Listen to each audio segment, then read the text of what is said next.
दोस्तों नमस्कार। आज मैं ये एक बुक है, देखिए, एनसीईआरटी सार संग्रह। ठीक है। और ये क्लास अगर आप यहाँ पर दिखाई तो पढ़ ही रहा होगा। ठीक है। जो क्लास है वो आपका 6 टू 12 तक का ऐसा क्वेश्चन जो वन लाइनर क्वेश्चन है। ठीक है। और एक बात दोस्तों ध्यान रखिएगा, ये पूरे का पूरे कह सकते हैं कि पूरे का पूरे सीरीज वन लाइनर क्वेश्चन है, यानी एक सीधा सा एक लाइन में क्वेश्चन है। ठीक है। क्लास यहाँ पर है 6 टू 12 तक के लिए। ये एनसीईआरटी सार संग्रह है। ठीक है। और ये बहुत ही उपयोगी पुस्तक है। ठीक है। ध्यान रखेंगे दोस्तों। ठीक है। और ये आपको पता है महेश बर्नवाल साहब के पुस्तक हैं। ठीक है। तो हम लोग इसी के बारे में देखेंगे। और इसमें खासकर सारे विषय के बारे में दिया हुआ है, सारे सब्जेक्ट के बारे में दिया हुआ है। लेकिन आज हम लोग इस पुस्तक का एनसीईआरटी का खासकर हम लोग देखेंगे आज आधुनिक भारत। ठीक है। भारतीय इतिहास में वो खंड को देखेंगे जिसे हम कहते हैं आधुनिक भारत। ठीक है। तो आधुनिक भारत का वो चैप्टर देखेंगे, भारतीय इतिहास का वो चैप्टर देखेंगे जिसे हम आधुनिक भारत कहते हैं। ठीक है। और दूसरी बात ये है कि आप लोगों को पता होगा कि इतिहास का 3 खंड है, जिसमें से एक आपका प्राचीन है। ठीक है, प्राचीन भारत है। एक आपका मध्यकालीन है। ठीक है, मध्यकालीन भारत है। और तीसरा है आधुनिक भारत। तो हम लोग आज आधुनिक भारत के क्वेश्चन को देखेंगे और पूरा इस बुक में जितना भी आधुनिक भारत दे रखा हुआ है पूरा एक ही वीडियो में समाप्त हो जाएगी। ठीक है। तो चलिए, वीडियो थोड़ा लंबी होगी, आप लोग देखिएगा। और अगर आपको अच्छा लगे तो एक लाइक शेयर कमेंट जरूर कीजिएगा। साथ ही साथ अगर आप चैनल पर नए हैं तो सब्सक्राइब भी कीजिएगा और अपने दोस्तों से शेयर भी कीजिएगा। चलिए हम लोग देखते हैं आज का पहला क्वेश्चन। तो पहला टॉपिक है आपके पास यूरोपीय कंपनियों का आगमन। ठीक है। पहला क्वेश्चन है, व्यापार हेतु समुद्र मार्ग से भारत आने वाले प्रथम यूरोपीय कौन था? तो ध्यान रखें दोस्तों, प्रथम यूरोपीय पुर्तगाली था। यूरोप से भारत के लिए समुद्री मार्ग की खोज किसके द्वारा की गई? तो वास्को डिगामा के द्वारा। और आगमन कब आई थी भारत? तो कब आए थे भारत? तो भारत आए थे 17 मई 1498 को वास्को डिगामा भारत आए थे, जो कि पुर्तगाल के निवासी थे। कालीकट बंदरगाह के तट पर किसने वास्को डिगामा का स्वागत किया?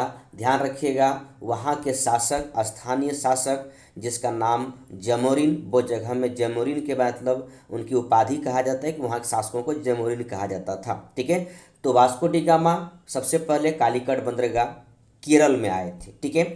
अगला क्वेश्चन है, पुर्तगाली ने भारत में सर्वप्रथम अपनी व्यापारिक कोठी फैक्ट्री कहाँ स्थापित किया? तो कोची में स्थापित किया। पुर्तगाली उपनिवेश का प्रथम वायसराय भारत में कौन नियुक्त हुआ? तो वो है आपके फ्रांसिस्को डी अल्मीडा 1505 में। और 1505 से लेकर 1509 तक ये भारत में रहे थे पुर्तगाली, कह सकते हैं वायसराय बन के। ठीक है, पुर्तगालियों का। ठीक है। आगे देखिए, यहाँ पे कोष्टक में दे रखा है, इसको सही से देखिएगा। भारत में तंबाकू की कृषि एवं प्रिंटिंग प्रेस को प्रारंभ करने का श्रेय पुर्तगालियों को दिया जाता है। भारत में प्रथम प्रिंटिंग प्रेस की स्थापना 1556 में। ठीक है, देखिए डेट याद रखेंगे। 1556 में कहाँ पर स्थापित किया था? गोवा में स्थापित की गई थी। तो ध्यान रखें दोस्तों कि भारत में तंबाकू का खेती और प्रिंटिंग प्रेस प्रारंभ करने का श्रेय पुर्तगालियों को दिया जाता है। और ध्यान रखें इस बात को लेकर कि भारत में प्रथम प्रिंटिंग प्रेस की स्थापना 1556 ईस्वी में गोवा में किया गया था पुर्तगालियों के द्वारा। ठीक है। नेक्स्ट बातें हैं कि भारत में पुर्तगाली शक्ति का वास्तविक संस्थापक किसे माना जाता है? ध्यान रखेंगे, अल्बुकर्क को। ठीक है। और ये कब से कब तक पुर्तगाली गवर्नर रहे? 1509 से लेकर 1515 तक। ठीक है। चलिए, डच भारत में मुख्यतः किस वस्तु का व्यापार करते थे? तो सूती वस्त्र का। ठीक है। और पुर्तगालियों के कहा जाए तो इसने प्रथम दौर पर मसाले का व्यापार किया था। ठीक है। आगे देखिए यहाँ पर किसी विभिन्न देशों की खोजकर्ता का नाम दिया हुआ है। तो देखिए खोजकर्ता की तरफ देश है, वास्को डी गामा भारत की खोज किया, कोलंबस अमेरिका खोज किया, कैप्टन जेम्स कुक ऑस्ट्रेलिया की खोज किया, तस्मानिया और न्यूजीलैंड की खोज किए, और Bartholomew Diaz cap of good hope या दक्षिण अफ्रीका के सबसे निचले पॉइंट को खोजा। ठीक है, जिसे कैप ऑफ गुड होप या इसको हिंदी में अंतरिप भी कहा जाता है। ठीक है, चलिए आगे चलते हैं। अगला क्वेश्चन है, हिंद महासागर में व्यापार को नियंत्रित करने के लिए शांत या नीले जल की नीति ब्लू वाटर पॉलिसी किसने लागू किया? ठीक है, तो ध्यान रखें दोस्तों, लागू किया था फ्रांसिस्को दी अल्मीडा ने। ठीक है, किस वायसराय के काल में गोवा को पुर्तगालियों का औपचारिक मुख्यालय बनाया? तो वह है आपको नुनो डी कुन्हा। वैसे भी ध्यान रखेंगे कि बीजापुर से गोवा छीना गया था अल्बुकर्क द्वारा। ठीक है, ध्यान रखेंगे, और बाद में गोवा को पुर्तगालियों का औपचारिक मुख्यालय बना दिया गया था, ध्यान रखेंगे। आगे अगला बातें यहाँ पर है कि पुर्तगालियों ने हिंद महासागर क्षेत्र में व्यापार पर नियंत्रण स्थापित करने के लिए कार्टेज आर्मेडा काफिला पद्धति प्रारंभ किया। ठीक है, ध्यान रखें दोस्तों कि अगर पुर्तगालियों का सबसे बड़ी ये एक फंडा था कि अगर हिंद महासागर से व्यापार करना चाहते हैं तो पुर्तगालियों को टैक्स देना पड़ेगा, नहीं तो जहाज लूट लिया जाएगा। उनके लिए एक व्यवस्था लेके आया था कार्टेज आर्मेडा काफिला पद्धति। इसमें कहा जाता है कि सम्राट अकबर ने भी, ठीक है, अकबर ने भी इस व्यवस्था के तहत में उसके जहाज़ों को टैक्स देना पड़ा। लेकिन बात ये थी कि सम्राट अकबर जो कि मुग़ल बादशाह है, तो उनके जहाज़ों को व्यापार करने के लिए फ्री छूट दे रखा था पुर्तगालियों ने। क्या इसका कहना था कि अगर हिंद महासागर में व्यापार करना है तो आपको टैक्स देना पड़ेगा। ठीक है, पुर्तगालियों के पश्चात भारत में व्यापार करने को कौन आए? तो डच आए। ठीक है, ध्यान रखें, डच आए। याद रखिए इस बात को लेकर कि पहले पुर्तगाली, फिर डच, फिर आपका इंग्लिश आएगा। अगर स्थापना के पूछे कि कंपनी, यूरोपीय कंपनी, तो पहले पुर्तगाली, फिर इंग्लैंड, और इसके बाद आपका डच। ठीक है, लेकिन इंडिया आने की बात आएगी, ध्यान रखेंगे हॉलैंड यानी नीदरलैंड की कंपनी आई थी। ठीक है, अगला क्वेश्चन है कि भारत में विदेशी कंपनियों का आगमन, यानी कब कब कौन सी कंपनियां आई? देखिए, पुर्तगाली East India Company, Estado da India इसका ओरिजिनल नाम है। तो पुर्तगाल देश का कब आए? तो 1498 ईस्वी में आए। ठीक है, अगला है आपका कि अंग्रेजी ईस्ट इंडिया कंपनी, उनका देखिए पूरा नाम आपके पास वहाँ लिखा हुआ है। नाम इस प्रकार का है कि the governor and company of merchant of London trading into the east Indies. ठीक है, ये कंपनी ब्रिटेन की है, स्थापना 1600 में हुई थी। ठीक है, और कब हुई थी वो भी ध्यान रखें, 31 दिसंबर 1600 ईस्वी को स्थापना हुई थी। सबसे पहली कंपनी सूरत में खोला गया, लेकिन पुर्तगालियों ने विरोध किया। ये सूरत में कंपनी कब खोली थी? 1608 में, लेकिन पुर्तगालियों के विरोध की वजह से ये कंपनी को बंद करना पड़ा, और 1611 ईस्वी में मछलीपट्टनम में ईस्ट इंडिया कंपनी ने अपनी फैक्ट्री स्थापित किया। ठीक है, अगला देखिए, अगला है थर्ड नंबर में United East India Company of Netherlands, Holland की कंपनी 1602 में स्थापना हुई थी। पहला फैक्ट्री मसूलीपट्टनम में खोला गया। ठीक है, Danish east India company Denmark की 1616 में, त्रावणकोर में, और लास्ट में, सबसे लास्ट में आते हैं फ्रांसिस East India Company, des Indes Orientales नाम है, फ्रांस की कंपनी है, और 1664 ईस्वी में सूरत में अपनी पहली फैक्ट्री खोली। तो इस प्रकार देखिए पुर्तगाली कंपनी व्यापारियों का भारत में आगमन किस प्रकार है कि पुर्तगाल, डच, ब्रिटिश, डेनिश, फ्रांसीसी, स्वीडिश। ठीक है, अब नीचे एक बात और लिखा हुआ ध्यान दें दोस्तों यहाँ पर कि यूरोपीय शक्तियों में भारत में पुर्तगाली कंपनी ने सर्वप्रथम 1498 में प्रवेश किया था। भारत में सबसे अंत 1661 में भी यही गए। तो 5 करोड़ का सवाल यही है। ठीक है, जो सुशील कुमार जो बिहार के चंपारण के रहने वाले, उसने 5 करोड़पति बने थे। यही सवाल था, अंतिम सवाल यही था कि ये आप मुझे बताएं कि सबसे अंतिम में भारत से किस यूरोपीय कंपनी गए। ठीक है, ध्यान रखेंगे सबसे पहले भी आए और सबसे बाद भी गए। वही सुशील कुमार जो TRE 2 में अभी टीचर बने हैं, आप लोग देखे होंगे न्यूज में कि वो उनको सम्मानित किया गया था, यानी उनको लेटर दिया गया था मंच पर। ठीक है, तो याद रखेंगे ये क्वेश्चन, जो 5 करोड़ की क्वेश्चन है कि भारत में सबसे अंत में कौन सी, भारत से सबसे अंत में कौन सी यूरोपीय कंपनी गए थे, तो 1661 में पुर्तगाली कंपनी ही गए थे। ठीक है, चलिए अगला चैप्टर में चलते हैं, सॉरी अगला पेज में चलते हैं।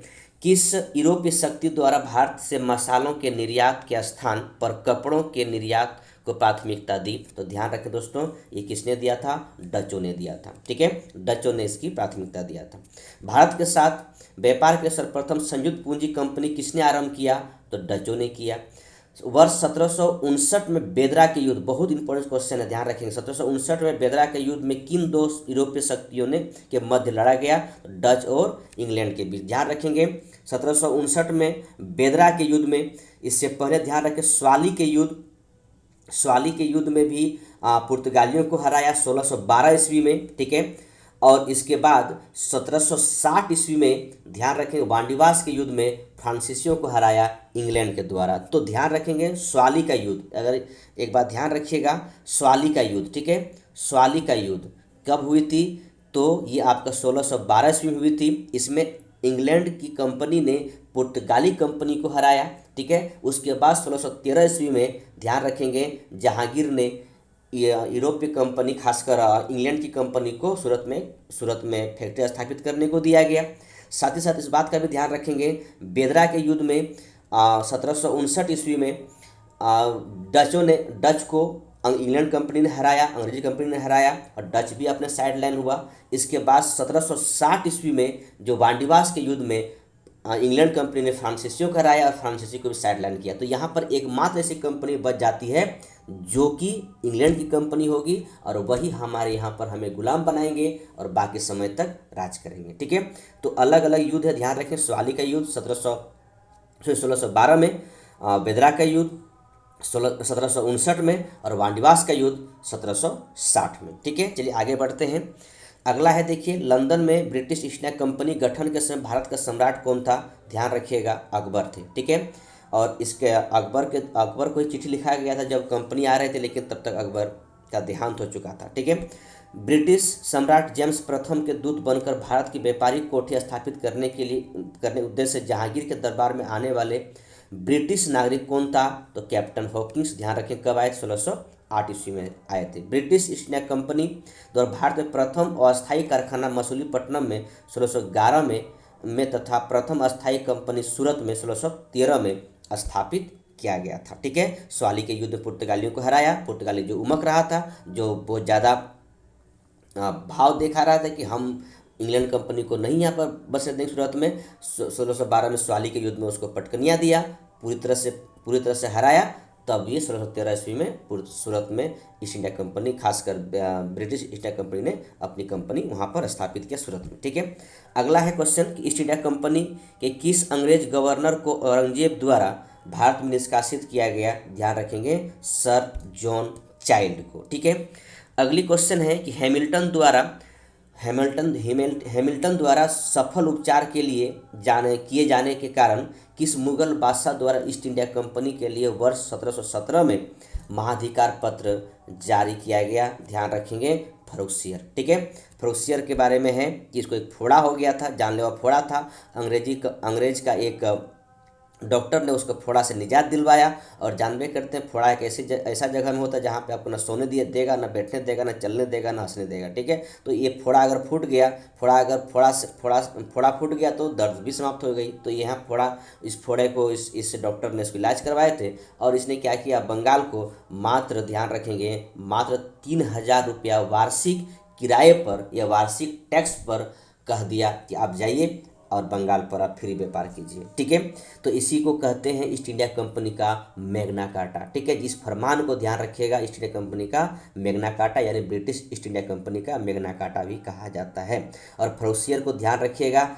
इसका उपनाम है घृणित कायर। ठीक है, घृणित कायर। चलिए आगे बढ़ते हैं। 1661 ईस्वी में इंग्लैंड के राजा चार्ल्स द्वितीय का विवाह पुर्तगाल पुर्तगाली राजकुमारी कैथरीन के साथ हुआ। इस अवसर पर पुर्तगालियों ने चार्ल्स द्वितीय को दहेज के रूप में बम्बई द्वीप प्रदान किया। 1668 ईस्वी में चार्ल्स द्वितीय ने 10 पाउंड वार्षिक किराए को लेकर बम्बई ईस्ट इंडिया कंपनी को दे दिया। आप सोच के देखिए, दहेज में पूरे का पूरे हमारे देश देना था। ठीक है, हमारे देश का ऐसा शहर जो आज उसको आप कह सकते हैं पैसों का शहर है। ठीक है, रुपयों का शहर है। ठीक है, फिल्म इंडस्ट्री का शहर है। ठीक है, वहाँ पे बड़े बड़े हमारे उद्योगपति लोग रहते हैं, और वो शहर को दहेज में दे दिया था पुर्तगालियों ने। मतलब मेरा ही चीज़ को किसी और को दहेज में दिया जा रहा है। और उसको बाद में वहाँ के जो राजा हैं, ठीक है, उसने चार्ल्स द्वितीय ने क्या किया कि 10 पाउंड में, ठीक है, 10 पाउंड वार्षिक किराए पर बम्बई को ईस्ट इंडिया कंपनी ने ब्रिटिश ईस्ट इंडिया कंपनी को दे दिया गया। ठीक है, यूरोपियों के लिए सर्वोत्तम सोरा और अफीम प्राप्ति का मुख्य क्षेत्र था वो आपका बिहार था। ठीक है, चलिए आगे चलते हैं। अगला देखिए क्वेश्चन ये है कि यहाँ पर कहता है उच्च न्यायालय से संबंधित अनुच्छेद। ठीक है, तो यहाँ पे जो आपके पास कहता है कि उच्च न्यायालय किस शहर में स्थापना किया गया था। ठीक है, तो कलकत्ता की का स्थापना ध्यान रखेंगे जॉब चार्नॉक ने किया। मद्रास की स्थापना फ्रांसिस डे ने किया। नई दिल्ली की स्थापना एडविन लुटियंस एवं हर्बर्ट बेकर ने किया। और बम्बई की स्थापना गेराल्ड ओंगियार ने किया। ठीक है, चलिए आगे बढ़ते। वर्ष 1664 में फ्रांसीसी कंपनी की स्थापना किसके प्रयासों से की गई? ध्यान रखेंगे कोलबर्ट के प्रयासों से। ठीक है, ये यहाँ पर आपने इस चीज़ को आप थोड़ा सा इग्नोर करेंगे इस चीज़ को। ठीक है, इस चीज़ को इग्नोर करेंगे और देखेंगे इसमें कि कलकत्ता शहर की स्थापना किसने किया था? जॉब चार्नॉक ने। मद्रास का फ्रांसीसी डे ने। नई दिल्ली का एडविन लुटियंस एवं हर्बर्ट बेकर ने। और बम्बई का स्थापना गेराल्ड ओंगियार ने किया था। ठीक है, चलिए आगे चलते हैं। और आप अगला क्वेश्चन है कि वर्ष 1664 में फ्रांसीसी कंपनी की स्थापना किसके प्रयासों से की गई? तो कोलबर्ट के प्रयासों से। ठीक है, फ्रांसीसी कंपनी की स्थापना किसके कार्यकाल में की गई? तो लुई 14वां के कार्यकाल में। फ्रैंक केरो द्वारा भारत में प्रथम फ्रांसीसी फैक्ट्री का स्थापना कहाँ की गई? सूरत में 1668 ईस्वी में। फ्रांसीसी गवर्नर डुप्ले ने पहली बार भू क्षेत्र अर्जित करने के उद्देश्य से भारतीय राजाओं के विवादों में भाग लेने का नीति आरंभ किया गया। ठीक है, डुप्ले एक महत्वाकांक्षी व्यक्ति थे। फ्रांसीसियों द्वारा फोर्ट लुई नामक किला कहाँ बनवाया गया? ध्यान रखेंगे पौंडीचेरी। ठीक है, और जब तक फ्रांसीसी रहेंगे पौंडीचेरी में ही रहेंगे। ठीक है, पांडिचेरी में रहेंगे। पांडिचेरी का प्रथम फ्रांसीसी गवर्नर कौन थे? Franco Martin. पुर्तगालियों को सौली यानी स्वाली के स्थान पर किस अंग्रेज अधिकारी ने पराजित किया? ध्यान रखेंगे थॉमस बेस्ट ने पराजित किया था। वांडीवास का युद्ध 1760 ईस्वी में अंग्रेजों ने किस से पराजित किया? तो फ्रांस को पराजित किया। कर्नाटक का युद्ध किनके मध्य लड़ा गया? ध्यान रखें दोस्तों, कर्नाटक का युद्ध लड़ा गया अंग्रेजों और फ्रांस के बीच में, यानी अंग्रेज फ्रांस के बीच में। प्रथम कर्नाटक की संधि के माध्यम से समाप्त हुई। किसके माध्यम से समाप्त हुई? ध्यान रखेंगे प्रथम कर्नाटक युद्ध जो समाप्त हुई वो एक्सला सापेल की संधि के तहत 1748 में समाप्त हुई। बीजापुर के सुल्तान से गोवा छीनने वाले प्रथम यूरोपीय कौन थे?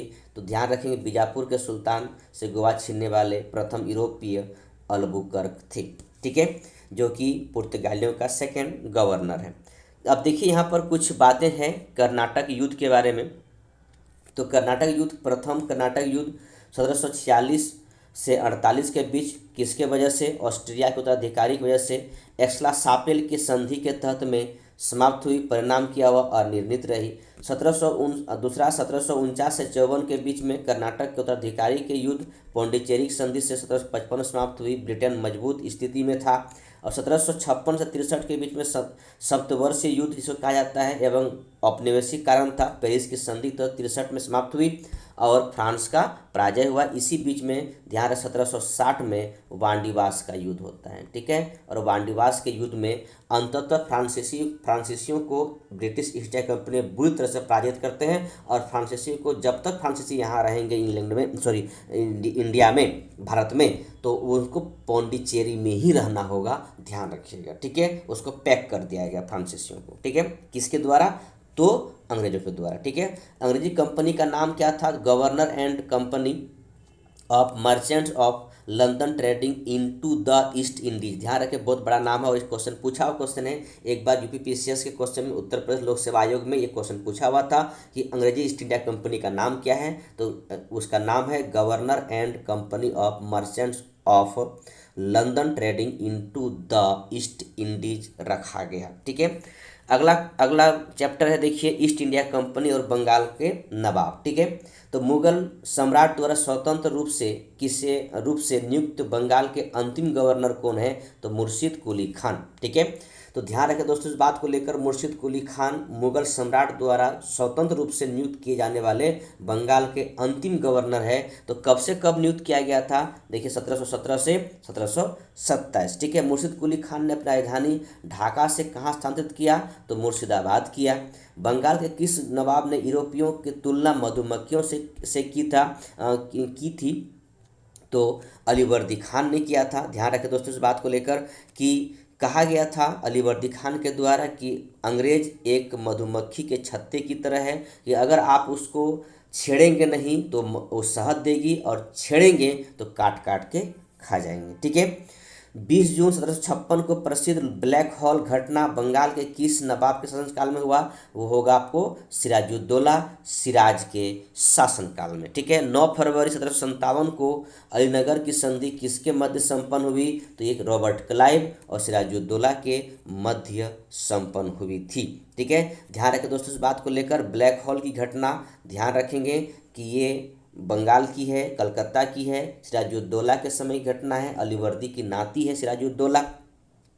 एक बात और ध्यान रखेंगे कि इस घटना को सारे इतिहासकार सही नहीं मानते हैं। ठीक है, और इसमें क्या हुआ था कि सिराजुद्दौला द्वारा खासकर अंग्रेज़ों को पकड़कर, चाहे बूढ़ी हो, बूढ़ा हो, बच्चा हो, जवान हो, सबको पकड़कर एक छोटे से कमरे में 146 व्यक्ति को भर दिया गया था। जब दूसरे दिन रूम खोला गया तो मात्र उसमें 23 व्यक्ति बचे हुए थे, बाकी सबका सब मर गए थे। उसी 23 व्यक्ति में एक व्यक्ति का नाम है हॉलवेल, उसी ने इस बात को उजागर किया है कि याद रखें उस व्यक्ति का नाम है हॉलवेल। ठीक है, हॉलवेल, और इसी व्यक्ति ने उजागर किया है कि ऐसी घटना हुई थी। यही व्यक्ति आगे चलकर बंगाल के गवर्नर भी बनेंगे। ठीक है, लेकिन सारे इतिहासकार इस बात को सही नहीं मानते ब्लैक हॉल की घटना को। ठीक है, चलिए आगे बढ़ते हैं। भारतवर्ष में ब्रिटिश साम्राज्य का संस्थापक लॉर्ड रॉबर्ट क्लाइव को माना जाता है, जिसने प्लासी की युद्ध 23 जून 1757 में बंगाल के नवाब सिराजुद्दौला को पराजित कर पहली बार भारत में ब्रिटिश प्रभुत्व की नींव रखी। तो ध्यान रखें दोस्तों, प्लासी का युद्ध 23 जून 1757 को सिराजुद्दौला को पराजित किया गया था। ये युद्ध नहीं था बल्कि षड्यंत्र था, ध्यान रखेंगे। ठीक है, और ये षड्यंत्र रॉबर्ट क्लाइव के द्वारा आयोजित किया गया था, जिसमें फंसे हुए थे मिर्ज़ा जाफर, जगत सेठ और वहाँ के बंगाल के बैंकर। ये सब राय दुर्लभ भी इसमें शामिल थे। ठीक, ऐसी बात नहीं कि शामिल नहीं है। चलिए आगे देखते हैं कि अगला क्वेश्चन क्या है। प्लासी के युद्ध के समय बंगाल के नवाब का सेनापति कौन था जिसने युद्ध में विश्वासघात किया, वो आपका मिर्ज़ा जाफर। मिर्ज़ा जाफर के बारे में बहुत सारे आप कभी कभी देखेंगे कि इनके बारे में बहुत सारे कहावतें हैं कि जीवन में मिर्ज़ा जाफर ना बनना। ठीक है, अपने लोगों से विश्वासघात नहीं करना है। ठीक है, प्लासी के युद्ध के समय मुगल बादशाह कौन था, ठीक है, तो आलमगीर द्वितीय। ध्यान रखेंगे। प्लासी युद्ध के पश्चात बंगाल का नवाब कौन बना, मिर्ज़ा जाफर बना। अगला क्वेश्चन है कि भारत में ब्रिटिश प्रभुत्व की शुरुआत किस युद्ध से मानी जाती है, तो ध्यान रखेंगे प्लासी का युद्ध कब हुआ था, 23 जून 1757 को पलास के मैदान पर मुर्शिदाबाद डिस्ट्रिक्ट में बंगाल में ये हुआ था। ठीक है, वर्ष 1760 में अंग्रेजों ने मीर जाफर को हटाकर किसे बंगाल का नवाब बनाया, तो मीर कासिम को बनाया। ठीक है, मीर कासिम को बनाया। मीर कासिम थे कौन, तो मीर जाफर के दामाद थे। ठीक है, चलिए आगे बढ़ते हैं। यहाँ पे कुछ घटनाएं दिए हैं और उनकी तिथि दिया हुआ है। ब्लैक हॉल 20 जून 1756, अलीनगर की संधि 9 फरवरी 1757, प्लासी का युद्ध 23 जून 1757, बक्सर का युद्ध 22 अक्टूबर 1764, इलाहाबाद की संधि प्रथम संधि 12 अगस्त 1765, इलाहाबाद की द्वितीय संधि 16 अगस्त 1765 और बनारस की संधि वर्ष 1773। बहुत important, very very important question है, ध्यान रखें, VVI है, इनको आप याद कर लीजिएगा। ठीक है, चलिए आगे बढ़ते हैं। अगला देखिए क्या है, अगला देखिए क्या था, 22 अक्टूबर 1764 को बक्सर के युद्ध में अंग्रेजों ने मीर कासिम, अवध के नवाब शुजाउद्दौला और दिल्ली के नवाब मुगल बादशाह शाह आलम द्वितीय की सम्मिलित सेना को पराजित किया था। कहाँ पर? बक्सर के मैदान पर। ठीक है, ध्यान रखेंगे बक्सर के युद्ध में। और ये एक तरफ 3 सेना है और एक तरफ अकेले, ठीक है, अकेले अंग्रेजी सेना है। और इस अंग्रेजी सेना का नेतृत्व कौन कर रहा था? तो हेक्टर मुनरो कर रहा था। ठीक है, ध्यान रखेंगे कि ये बक्सर का युद्ध जो है वो एक युद्ध है, इसमें किसी प्रकार कोई षड्यंत्र नहीं है और इसमें अंग्रेज ने अपनी प्रभुत्व स्थापित कर लिया कि हाँ मैं ही हूँ जो भारत में राज करने वाला हूँ। ठीक है, क्योंकि इस युद्ध में 3 व्यक्ति को या 3 सेनाओं को हराए थे। ठीक है, मुगल बादशाह अलग, ठीक है, अवध के नवाब अलग और बंगाल के अपदस्थ नवाब मीर कासिम को। ठीक है, बक्सर के युद्ध के समय बंगाल के नवाब थे मीर जाफर। ध्यान रखेंगे क्योंकि इसको 1763 में मीर कासिम को हटाकर फिर से मीर जाफर को नवाब बनाया गया था और ये भाग कर गए थे। मीर कासिम भाग कर कहाँ गए? तो मीर कासिम भाग कर अवध गए, अवध से साठगांठ किए। अवध में उस समय रह रहे थे मुगल बादशाह शाह आलम द्वितीय। तो कह सकते हैं कि सब साठगांठ करके एक युद्ध की बात किया गया जिसे बक्सर का युद्ध कहा जाता है। ठीक है, तो मीर जाफर उस समय था बक्सर के युद्ध के समय बंगाल के नवाब। ध्यान रखें बक्सर के युद्ध के पश्चात इलाहाबाद की प्रथम संधि होती है। ध्यान रखेंगे मुगल बादशाह शाह आलम द्वितीय के साथ बंगाल के नवाब नजमुद्दौला तथा बंगाल तथा क्लाइव के मध्य तथा इलाहाबाद की द्वितीय संधि क्लाइव और अवध के नवाब शुजाउद्दौला के मध्य संपन्न हुई। और आपको याद रखना डेट 12 अगस्त 1765 और 16 अगस्त 1765। ठीक है, तो 2 इलाहाबाद की संधि है, प्रथम और द्वितीय। ठीक है, चलिए आगे बढ़ते हैं कि किस संधि के माध्यम से अंग्रेजों को बंगाल, बिहार और उड़ीसा की दीवानी प्राप्त हुई? तो इलाहाबाद की संधि से, इलाहाबाद की प्रथम संधि से। और इसमें मुगल बादशाह शाह आलम द्वितीय को 26 लाख रुपया वार्षिक पेंशन देने की बात किया गया। स्वर्ग से उत्पन्न सेनानायक किसे कहा जाता है? रॉबर्ट क्लाइव को। इलाहाबाद की संधि के पश्चात बंगाल में द्वैत शासन की स्थापना किसके द्वारा की गई? रॉबर्ट क्लाइव के। ध्यान रखेंगे रॉबर्ट क्लाइव के द्वारा। और एक बात और ध्यान रखेंगे यहाँ पर कि बंगाल में द्वैत शासन 1765 से लेकर 1772 तक रहेगी और इससे वारेन हेस्टिंग्स के द्वारा द्वैत शासन को समाप्त कर दिया जाएगा। द्वैत शासन हम इसे कहते हैं कि टैक्स कोई उगाही करेंगे और प्रशासन कोई देखेंगे। ठीक है, अगला क्वेश्चन है कि सिराजुद्दौला के फोर्ट विलियम पर आक्रमण के समय किसके नेतृत्व में अंग्रेजों ने ज्वार ग्रस्त फुल्टा द्वीप पर शरण ली? तो गवर्नर ड्रैक। ठीक है, और इसी की वजह से ये आपका ब्लैक होल का घटना घटी थी। ठीक है, अब यहाँ पर कुछ उत्तर मुगलकालीन राज्यों के संस्थापक दिया हुआ है। तो अगर उत्तर मुगलकालीन समय में जो राज्य की स्थापना हुई थी उनके बारे में कुछ है, उनको अब देख लीजिए। तो बंगाल का स्थापना किसने किया था? मुर्शिद कुली खान 1717 से 1727 के बीच में। हैदराबाद का स्थापना 1724 में हुआ था निजामुल मुल्क और याचिन खिलीज खान के द्वारा। भरतपुर की स्थापना 18वीं शताब्दी टूरामन बदन सिंह के द्वारा। कर्नाटक 18वीं शताब्दी में सादत उल्ला खां के द्वारा। अवध का स्थापना 1722 से 24 के बीच में सादत खान या बुरहान मुल्क के द्वारा। जयपुर की स्थापना 18वीं शताब्दी में सवाई राजा जयसिंह के द्वारा। रोहेल पठान 18वीं शताब्दी में मोहम्मद खां बंगस के द्वारा। मैसूर 18वीं शताब्दी हैदर अली के द्वारा। ठीक है, वर्ष 1842-44 तक गवर्नर जनरल रहे लॉर्ड एलनबरो के कार्यकाल कुशल अकर्मण्यता की नीति का काल कहा जाता है। बहुत ही इंपॉर्टेंट है। ठीक है, बहुत इंपॉर्टेंट क्वेश्चन है, ध्यान रखेंगे। कितने पूछा क्वेश्चन है कि कुशल अकर्मण्यता की नीति के काल के समय या किसके समय में ये नीति लाया गया था। ठीक है, तो लॉर्ड एलनबरो कब से कब है? 1842 से 1844 के बीच में। ठीक है, क्षेत्रीय राज्य में हम लोग यहाँ पे पंजाब और मैसूर की बात करेंगे। तो क्षेत्रीय राज्य पंजाब मैसूर में देखिए कहता है कि सिख साम्राज्य का संस्थापक किसे माना जाता है? तो महाराजा रंजीत सिंह को 1799 में। महाराजा रंजीत सिंह किस मिसल से संबंधित है, तो सकरचकिया मिसल से, ध्यान रखेंगे। महाराजा रणजीत सिंह के राज्य की राजधानी कहाँ थी, तो लाहौर थी, ठीक है, और एक राजधानी अमृतसर भी होगा, ठीक है। महाराजा रणजीत सिंह ने सुप्रसिद्ध कोहिनूर हीरा किससे प्राप्त किया था, तो सासुजा से, ईरान के शासक सासुजा से प्राप्त किया था। 25 अप्रैल 1809 को अमृतसर की संधि किनके मध्य संपन्न हुई थी, तो महाराजा रणजीत सिंह और अंग्रेजों के मध्य संपन्न हुई थी।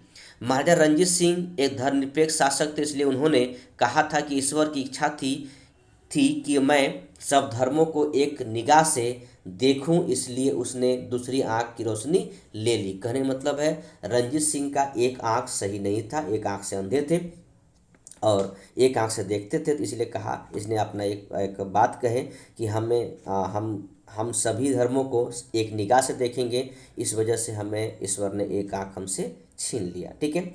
वर्ष 1845 में प्रारंभ हुआ प्रथम आंग्ल सिख युद्ध के दौरान भारत का गवर्नर जनरल कौन था, तो प्रथम आंग्ल सिख युद्ध के दौरान भारत के गवर्नर जनरल लॉर्ड हार्डिंग प्रथम, ध्यान रखेंगे।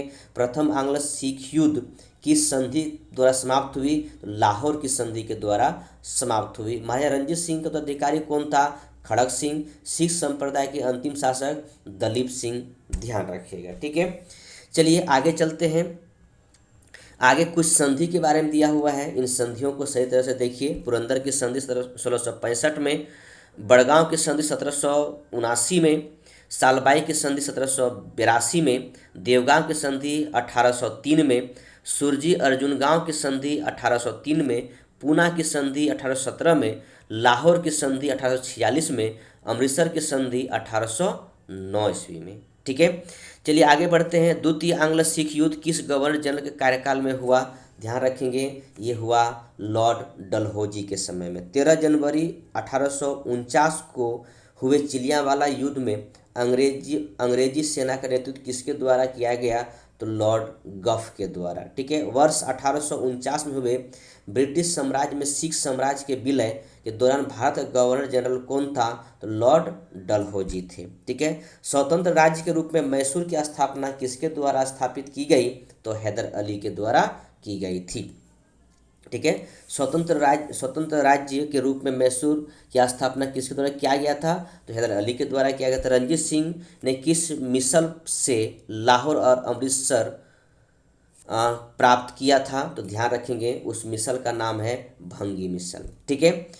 चलिए आगे चलते हैं। यहाँ पर आंग्ल मैसूर संघर्ष लिखा हुआ है, तो इसको देखिएगा कि 4 आंग्ल मैसूर संघर्ष हुआ था। 1767 से 69, 80 से 84, 1790 से 92 और 1799, यानी प्रथम आंग्ल मैसूर युद्ध 1767 से 69। शासक हैदर अली थे, उस समय गवर्नर जनरल थे लॉर्ड वेरेलस्ट थे। मद्रास की संधि के साथ में समाप्त हुई और हैदर अली दक्षिण भारत का प्रथम शासक था जो अंग्रेजों से पराजित नहीं हुए, ठीक है। द्वितीय आंग्ल मैसूर युद्ध 1780 से 84, हैदर अली उस समय थे। वारन हेस्टिंग्स के कार्यकाल में हुआ, ये गवर्नर थे बंगाल के। और मंगलोर की संधि 1784 में समाप्त हुई। हैदर अली की मृत्यु पर टीपू सुल्तान के नेतृत्व में ये युद्ध हुआ। ध्यान रखें दोस्तों, हैदर अली की मृत्यु 1782 ईस्वी में हो गया था, ठीक है। और उसके बाद इस युद्ध को आगे बढ़ाए टीपू सुल्तान, उनका बेटा है, ठीक है। तृतीय आंग्ल मैसूर युद्ध 1790 से 92 टीपू सुल्तान लड़ा। उस समय बंगाल गवर्नर लॉर्ड कॉर्नवालिस, ध्यान रखेंगे, श्रीरंगपट्टनम की संधि के साथ में ये समाप्त हुई। टीपू सुल्तान की स्थिति कमजोर हो गई थी इसके बाद, ठीक है। और इसके बाद चतुर्थ आंग्ल मैसूर युद्ध 1799 ईस्वी में हुआ, जो कि टीपू सुल्तान के समय में और लॉर्ड वेलेस्ली मैसूर शायक संधि किया गया इस समय, ठीक है। और इस युद्ध में टीपू सुल्तान की मृत्यु हो गई। मैसूर में पुनः वाडियार वंश का स्थापना अंग्रेजों के वाडियार वंश के शासक से सहायक संधि 1799 में किया। अगर आपको पूछा जाए प्रथम सहायक संधि किसके साथ किया गया था, तो हैदराबाद के साथ में कब किया, 1798 में, ठीक है। चलिए यहाँ पर एक बात लिखा हुआ है, सिख संप्रदाय के महाराजा रणजीत सिंह के तुलना फ्रांसीसी यात्री विक्टर जकम्मा ने नेपोलियन से की थी, ठीक है। चलिए आगे बढ़ते हैं। अब ब्रिटिश राजनीतिक एवं प्रशासनिक नीति, कुछ नीतियां हैं जो ब्रिटिश राजनीतिक क्षेत्र में और प्रशासनिक क्षेत्र में भी नीतियां लाई। तो अंग्रेजों का भारत का वास्तविक राजनीतिक नियंत्रण कब प्रारंभ हुआ, ध्यान रखेंगे, इलाहाबाद की संधि के तहत में प्रारंभ हुआ। बंगाल में द्वैत शासन किसके द्वारा लागू किया गया? लॉर्ड क्लाइव के द्वारा लागू किया गया था, मैं बताया अभी 1772 में किस गवर्नर द्वैत शासन को समाप्त किया? वारेन हेस्टिंग्स ने समाप्त किया था। भारत में न्यायिक सेवा का जन्मदाता किसे कहते हैं? वारेन हेस्टिंग्स को कहते हैं। ठीक है, आगे देखिए लिखा, वारेन हेस्टिंग्स के कार्यकाल में रेगुलेटिंग एक्ट 1773 के अंतर्गत वर्ष 1774 में कलकत्ता में सुप्रीम कोर्ट की स्थापना की गई थी। इसके प्रथम मुख्य न्यायाधीश सर एलिजा इम्पे थे। ठीक है, ध्यान रखेंगे, वारेन हेस्टिंग्स के समय में कलकत्ता में सुप्रीम कोर्ट की स्थापना किया गया था, लेकिन किस एक्ट के तहत में? रेगुलेटिंग एक्ट 1773 के तहत में, लेकिन स्थापना हुई थी कलकत्ता सुप्रीम कोर्ट का 1774 ईस्वी में। और इस सुप्रीम कोर्ट का प्रथम न्यायाधीश या मुख्य न्यायाधीश कहिए, वो है सर एलिजा इम्पे। भारत में पुलिस सेवा एवं सिविल सेवा का जन्मदाता किसे कहते हैं? लॉर्ड कॉर्नवालिस को। वर्ष 1873 में प्रथम भारतीय ICS अधिकारी बनने का गौरव किसे प्राप्त हुआ? तो सत्येंद्र नाथ टैगोर को। ठीक है, आगे देखिए कुछ संबंधी आयोग है, लोक सेवा संबंधी आयोग है। तो एचिंसन आयोग 1886 में लॉर्ड डफरिन के समय में, इस लिंगटन आयोग 1912 में लॉर्ड हार्डिंग के समय में, हार्डिंग द्वितीय के समय में, ली आयोग 1923 में लॉर्ड रीडिंग के समय में। ठीक है, चलिए आगे बढ़ते हैं। अगला देखिए, कहता है भारत सरकार अधिनियम 1935 के अंतर्गत संघीय लोक सेवा आयोग का गठन की प्रावधान किस आयोग के सुझाव पर? ठीक है, सुझाव पर किया गया? तो ली आयोग के सुझाव पर। ठीक है, भूमि सुधार के उद्देश्य से भारत में अस्थायी बंदोबस्त प्रणाली किसके द्वारा लागू की गई? तो लॉर्ड कॉर्नवालिस के द्वारा। ठीक है, भारत में साम्राज्य विस्तार के उद्देश्य से सहायक संधि प्रणाली के अंतर्गत किसके द्वारा की गई? तो सहायक संधि प्रणाली वेलेस्ली के द्वारा किया गया था। सहायक संधि स्वीकार करने वाला प्रथम राज्य मैंने बताया अभी हैदराबाद 1798 में। ठीक है, व्यक्तिगत का सिद्धांत या हड़प नीति डॉक्ट्रिन ऑफ लैप्स को किसके द्वारा लागू की गई? तो डलहौजी के द्वारा लागू की गई। चतुराई पूर्ण निष्क्रियता, ठीक है, कि नीति किससे संबंधित है? जॉन लॉरेंस से संबंधित है। ठीक है, चलिए आगे चलते हैं हम लोग। देखिए यहाँ पर कुछ राज्य का नाम दिया, इससे पहले कुछ बातें और लिखी हुई, उसको देखते हैं हम लोग। ठीक है, तो देखिए यहाँ कहता है राज्य हड़प नीति में कहा गया कि ऐसे राज्य जिनका निर्माण अंग्रेजों के सहयोग से हुआ है, उन्हें राज्य के उत्तराधिकारी के लिए गोद लेने का अधिकार नहीं प्राप्त होगा। ठीक है, और इसीलिए बहुत से राज्यों को उस समय हड़प लिया गया था। और कौन कौन राज्य को हड़प लिया गया था, यहाँ नीचे लिखा हुआ, यहाँ पर हम आते हैं। ठीक है, किस रिपोर्ट के आधार पर डलहौजी ने अवध का अधिग्रहण किया? तो आउटरम रिपोर्ट के तहत। और अवध का जो अधिग्रहण किया गया था डलहौजी के द्वारा, ध्यान रखेंगे, वो 1856 ईस्वी में। तो इस बात को लेकर किया गया था, कहा गया था कि आप राज चला नहीं सकते, कुप्रशासन का आरोप लगाकर उसको हड़प लिया गया था अवध को। ठीक है, तो चलिए यहाँ पर देखिए कुछ इसी हड़प नीति के तहत में कुछ राज्य को हड़पा गया था। और बहुत बार पूछा हुआ क्वेश्चन है दोस्तों, ध्यान रखिएगा कि बहुत बार पूछा हुआ क्वेश्चन है कि किस राज्य को कब हड़पा गया है। तो इसको पूरी तरह से एकदम कंठस्थ कर लीजिए, कोई उपाय नहीं रट्टा मारने के अलावा। रट्टा मारिए इसको। सतारा 1848 में, जैतपुर 1849 में, संभलपुर 1849 में, बघाट 1850 में, उदयपुर 1852 में, झांसी 1853 में, नागपुर 1854 में और अवध 1856 में। एकदम कंठस्थ मारी। सतारा 1848, जैतपुर 1849, संभलपुर 1849, बघाट 1850, उदयपुर 1852, झांसी 1853, नागपुर 1854 और अवध 1856। ठीक है, चलिए आगे चलते हैं। किस गवर्नर जनरल के कार्यकाल में भारत पर ईस्ट इंडिया कंपनी का शासन समाप्त हुआ? तो ये समाप्त होगी लॉर्ड कैनिंग के समय में। ये कब की बात है? 1858 की बात है। ठीक है, वर्ष 1861 में भारतीय दंड संहिता इंडियन पिनल कोड IPC किसके कार्यकाल में निर्मित हुई? तो लॉर्ड कैनिंग के समय में। राज्य उपाधि अधिनियम 1876 पारित करके महारानी विक्टोरिया को केसर हिंद की उपाधि प्रदान की गई। ध्यान रखेंगे दोस्तों कि राज्य उपाधि अधिनियम 1876 पारित करके महारानी विक्टोरिया को केसर हिंद की उपाधि प्रदान की गई थी। लॉर्ड लिटन के कार्यकाल में किस अकाल आयोग का गठन किया गया? तो स्ट्रेची आयोग का स्थापना किया गया था 1880 में। भारत का प्रथम अकाल आयोग, ध्यान रखेंगे, ठीक है। भारत में अस्थायी स्वशासन का जनक किसे कहा जाता है? लॉर्ड रिपन, ध्यान रखेंगे। 1880 से 1883-84 कार्यकाल, ठीक है।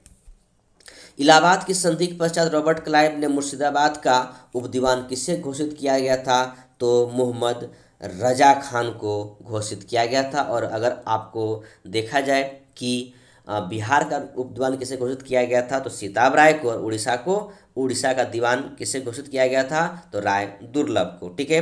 ब्रिटिश काल के विभिन्न क्षेत्रों पर अधिकार किया गया था। तो नेपाल को कब अधिकार किया गया था? 1816 में लॉर्ड हेस्टिंग के द्वारा। सिंध को 1843 में लॉर्ड एडनबरो के द्वारा। भूटान को 1865 में लॉर्ड लॉरेंस के द्वारा। बर्मा का 1885 में लॉर्ड डफरिन के द्वारा। 1849 में ब्रिटिश शासन ने पंजाब का विलय हुआ। उस समय डलहौजी 1848 से 1856 तक भारत का गवर्नर रहे थे, ठीक है। चलिए आगे चलते हैं। ब्रिटिश शासन का भारतीय अर्थव्यवस्था पर क्या प्रभाव पड़ा, यानी ब्रिटिश शासन के समय में जो हमारी अर्थव्यवस्था था उस पर क्या प्रभाव पड़ा था।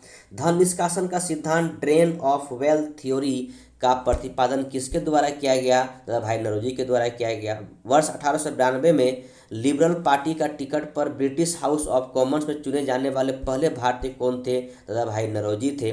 Poverty and the British rule in India नामक पुस्तक किसने लिखी? दादा भाई नौरोजी ने लिखी। यह विचार किसने दिया कि भारत में ब्रिटिश आर्थिक नीति घिनौनी है? तो कार्ल मार्क्स ने दिया। औपनिवेशिक अर्थव्यवस्था का श्रेष्ठ पुस्तक इंडिया टुडे का लेखक कौन है? रजनी पामदत्त। वर्ष 1907 में टिस्को की स्थापना किसके द्वारा किया गया? JN टाटा के द्वारा। जमशेदपुर झारखंड में कुटीर उद्योगों के विकास हेतु ऑल इंडिया स्पिंसर्स एसोसिएशन की स्थापना किसके द्वारा की गई? तो महात्मा गांधी के द्वारा, ठीक है। और इसके बाद वर्ष 1854 में Bombay spinning and weaving company की सूती वस्त्र फैक्ट्री किसके द्वारा स्थापित किया गया? तो कावासजी डाबर के द्वारा, ठीक है। वर्ष 1855 में भारत का प्रथम जूट मिल कहाँ स्थापित किया गया? श्रीरामपुर, पश्चिम बंगाल में। भारत का प्रथम चाय बागान की स्थापना कब स्थापना किया गया? वर्ष 1833 में। प्रति इतिहासकार KM पन्नीकर ने 1865 से 1872 के काल को डाकू का राज कहा था। और ये काल क्या है? द्वैत शासन, ठीक है। द्वैत शासन कहाँ पर? तो बंगाल में, ठीक है। चलिए आगे चलते हैं। अगला देखिए, कहता है कि 1813 के बाद मुक्त व्यापार के नकारात्मक रूप से प्रभावित होने वाले भारतीय उद्योग कौन था? वो था आपका कपड़ा उद्योग, ठीक है। प्रमुख कृषि पद्धति लिखा हुआ देखिए, 3 कठिया पद्धति। इस प्रथा के अंतर्गत चंपारण बिहार के किसानों को अपने अंग्रेज बगान मालिकों के अनुबंध पर अपनी भूमि का 3/20 भाग पर नील की खेती करना अनिवार्य था। इसे हम 3 कठिया पद्धति के नाम से जानते हैं। ददनी प्रथा क्या है? ठीक है, ये लिखा हुआ है ददनी प्रथा। इस प्रथा के अंतर्गत ब्रिटिश व्यापारी भारतीय उत्पादकों, कारीगरों, शिल्पियों आदि से निर्मित माल प्राप्त करने के लिए अग्रिम तथा पेशगी के रूप में धन देते थे, ठीक है।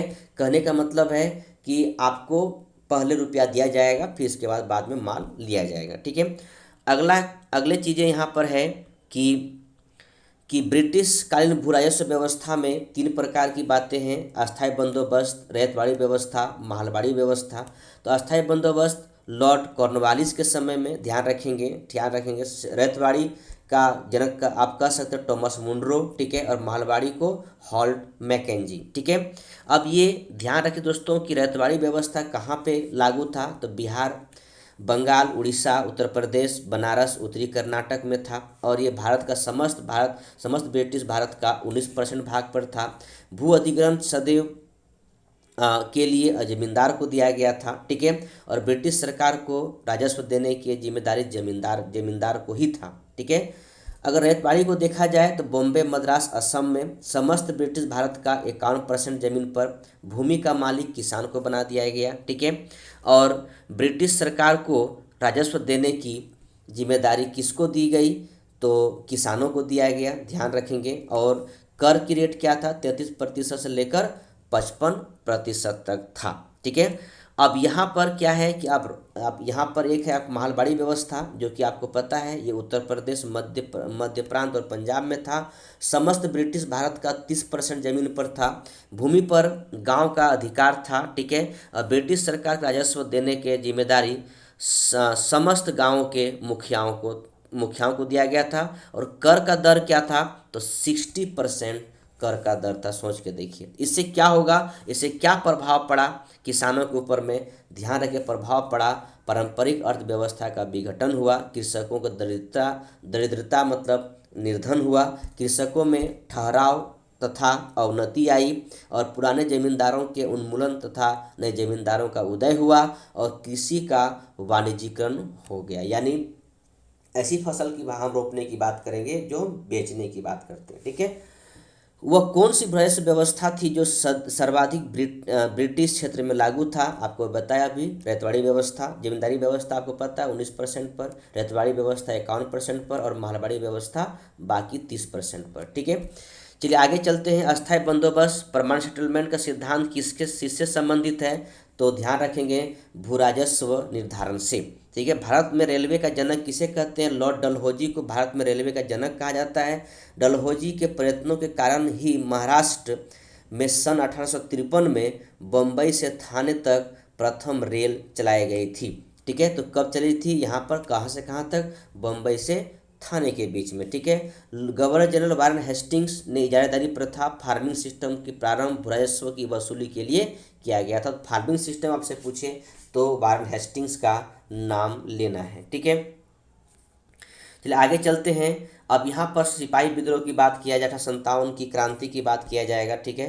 ध्यान रखेंगे दोस्तों, 1857 क्रांति का सर्वप्रथम कहाँ से प्रारंभ हुई, तो मेरठ से प्रारंभ हुई 10 मई 1857, ठीक है।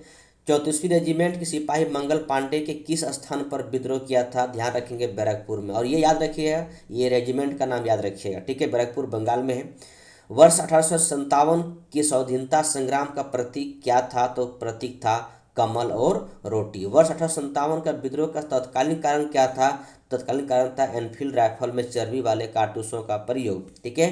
तो इसमें एक अफवाह था या बाद में रियलिटी घटना घटी कि हाँ सही में इसमें जो कारतूस में जो लगा हुआ जो एक पदार्थ है वो सुअर का चर्बी या तो गाय का चर्बी है, ठीक है। अंग्रेजों के शोषणकारी आर्थिक, राजनीतिक, धार्मिक एवं प्रशासनिक नीतियों के प्रभाव ने 1857 के विद्रोह को जन्म दिया था। सिर्फ एक कारण यही नहीं था, आर्थिक कारण भी था, राजनीतिक कारण भी था, धार्मिक कारण भी था, प्रशासनिक कारण भी था, लेकिन तत्कालीन कारण जो था वो एनफील्ड राइफल चर्बी वाले कारतूस का प्रयोग से था, ठीक है। वर्ष 1857 के विद्रोह के समय भारत का गवर्नर जनरल कौन था, तो ध्यान रखेंगे गवर्नर जनरल था लॉर्ड कैनिंग, ठीक है, लॉर्ड कैनिंग। 1857 के विद्रोह के समय ब्रिटिश प्रधानमंत्री कौन था, पामस्टन था। 1857 के स्वतंत्रता संग्राम के संबंधित पहली घटना कौन सी थी, तो सैनिक का दिल्ली के लाल किले पर पहुंचना, ठीक है। अगला क्वेश्चन है 1857 के विद्रोह में भाग लेने वाले सर्वाधिक सैनिक किस राज्य क्षेत्र से था, तो वो आपके अवध से था। 1857 ईस्वी में किसने इलाहाबाद को आपातकालीन मुख्यालय बनाया गया, लॉर्ड कैनिंग, क्योंकि उस समय लॉर्ड कैनिंग ही गवर्नर जनरल थे यहाँ का, ठीक है। आगे चलते हैं। इसके बाद कहता है क्वेश्चन ये है कि 1857 यहाँ पर क्वेश्चन ये है कि केंद्रीय संगठन की कमी तथा सुनियोजित रणनीतिक अभाव से 1857 का विद्रोह असफल रहा। इन भारतीयों द्वारा असफलता प्राप्त की इसका वजह ये है कि आपका रणनीति सही नहीं था, अभाव था, और कोई केंद्रीय संगठन की भी कमी थी।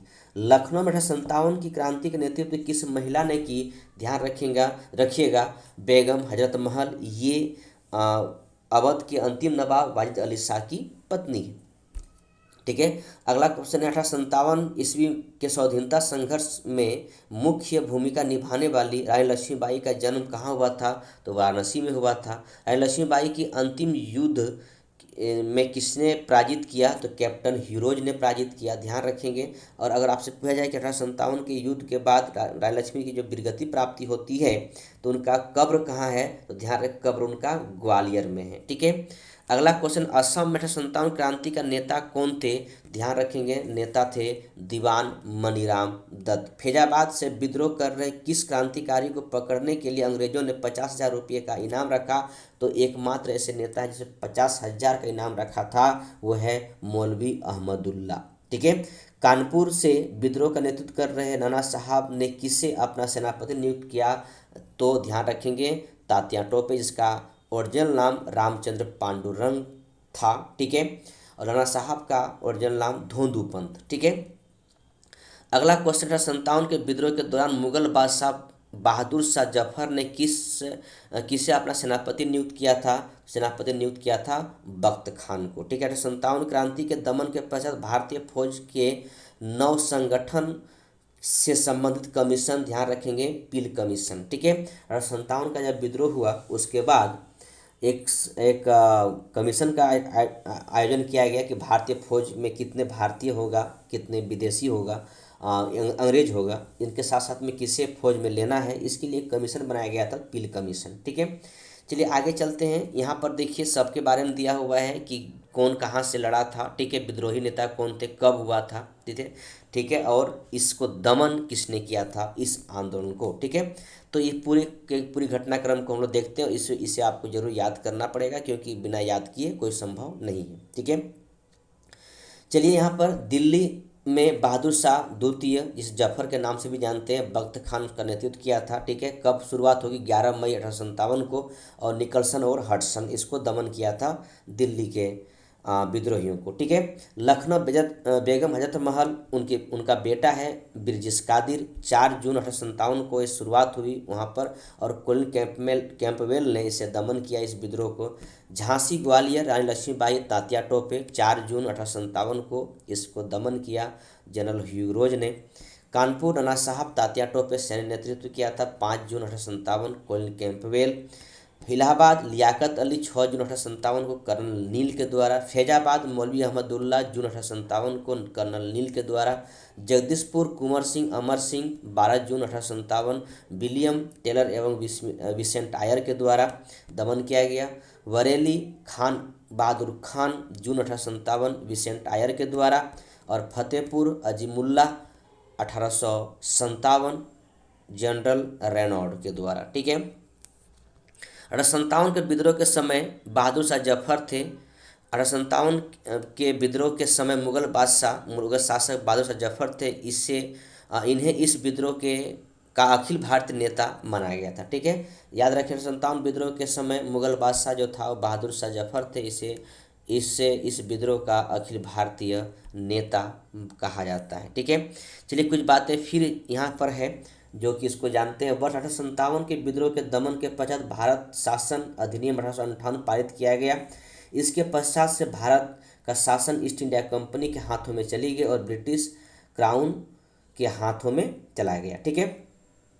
तो ध्यान रखें दोस्तों इस बात को लेकर, 1857 के विद्रोह के दमन के पश्चात भारतीय शासन अधिनियम 1858 पारित किया गया। इसके माध्यम से भारत का शासन ईस्ट इंडिया कंपनी के हाथों से निकलकर कहाँ चला गया, ब्रिटिश क्राउन के हाथों में चला गया। ठीक है। महारानी विक्टोरिया ने भारतीय प्रशासन को ब्रिटिश ताज के नियंत्रण में लेने की घोषणा कब किया गया था, तो 1 नवंबर 1858 को किया गया था। ठीक है।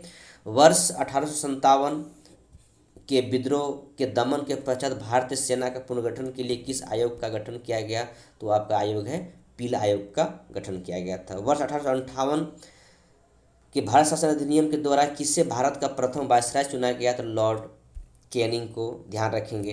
और अंतिम गवर्नर भी लॉर्ड कैनिंग होगा। 1857 के विद्रोह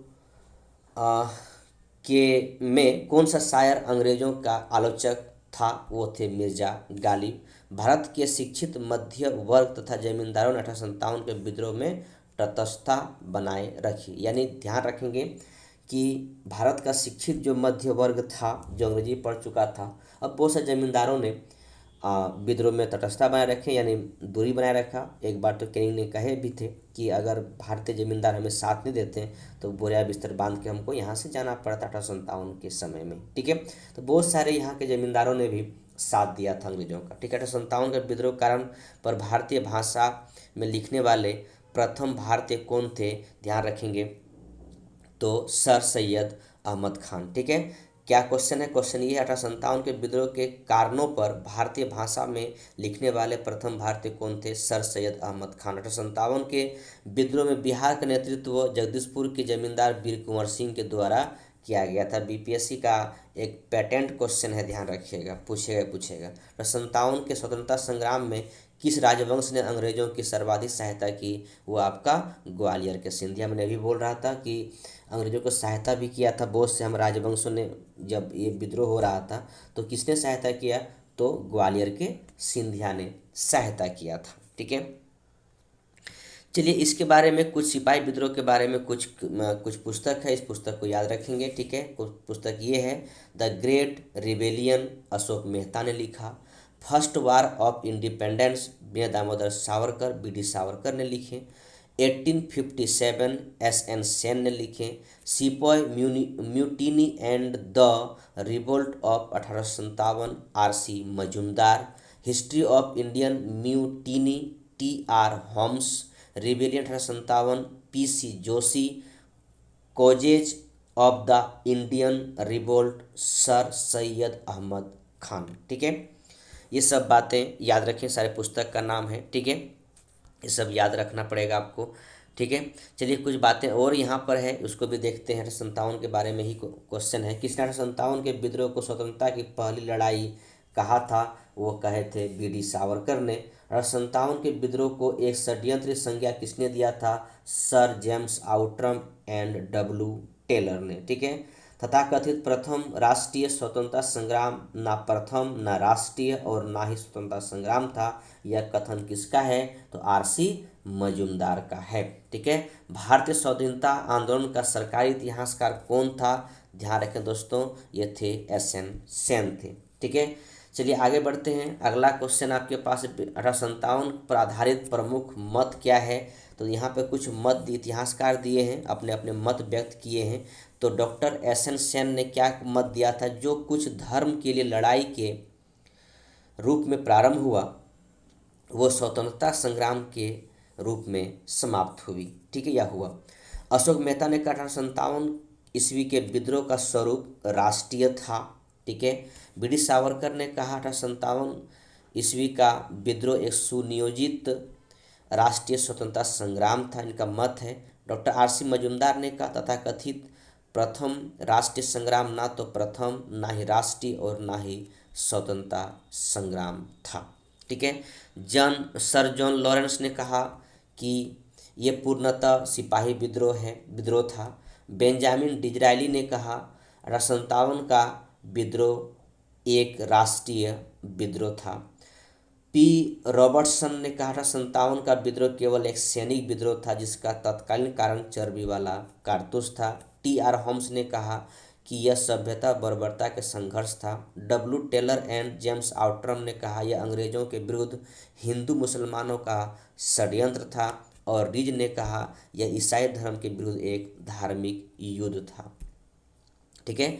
अगली बातें हैं कि रानी लक्ष्मीबाई के मृत्यु पर ह्यूग्रोज ने कहा था कि भारतीय इतिहास में वह अकेली पुरुष थी, ठीक है। तो दोस्तों ये ह्यूग्रोज का एक कथन है कि रानी लक्ष्मीबाई के बारे में कहा गया कि ये भारतीय विद्रोहियों में वह अकेली पुरुष थी, ठीक है। दोस्तों आज हम यहीं तक रुकते हैं, ठीक है। और ये एक बहुत बड़ा है, ठीक है, तो बहुत बड़ा वीडियो हो जाएगा, 2-3 घंटा का हो जाएगा, ठीक है। तो हम इसको कल पूरा करेंगे, ठीक है। आज हम यहीं रुकते हैं और आप पूरा देखिएगा, कमेंट कीजिएगा, अच्छा लगे तो कमेंट, बुरा लगे तो कमेंट, जैसा करना है, जैसा आपको अच्छा लगे कमेंट कीजिएगा, लेकिन पूरा वीडियो देखिएगा। और अगर अच्छा लगे ज़रूर लाइक कीजिएगा, ठीक है, शेयर कीजिए अपने दोस्तों से साथ में। और अगर आप इस चैनल पर नए हैं तो ज़रूर सब्सक्राइब कीजिएगा। चलिए हम लोग आज यहीं रुकते हैं, फिर हम कल मिलते हैं बाकी चीज़ों को लेकर। देखिए पहला आप कल का हम लोग चलेंगे प्रमुख किसान एवं जनजातीय विद्रोह पर। तो तब तक के लिए पूरा वीडियो देखने के लिए बहुत बहुत धन्यवाद, बहुत बहुत धन्यवाद और जय हिंद, जय भारत।